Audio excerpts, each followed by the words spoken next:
peculiar piece of music called Obsidios by Bernard Andres.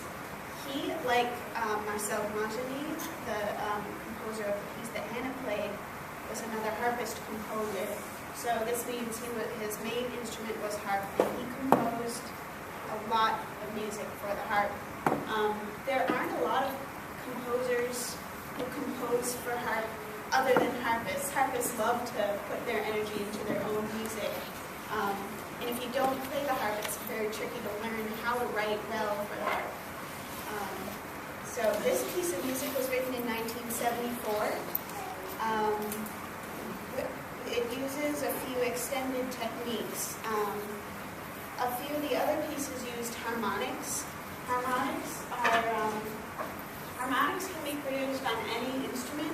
What they are is a technique so that you play one note, but you play it in such a way that it turns out sounding an octave higher. So let me play you a little bit. For instance, this melody that turns up in the middle of the piece. Thank you.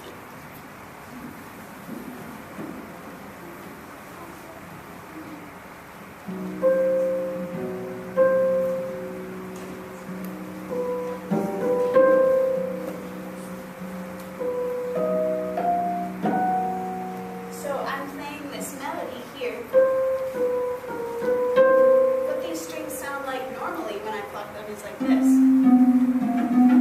but they turn out sounding an octave higher because I touch the string in two places with my hand. So when you cut the string in half, you get the octave above. So that's a little technique to watch out for. Bernard Andres uses that several times in this piece. This piece goes through a bunch of different moods.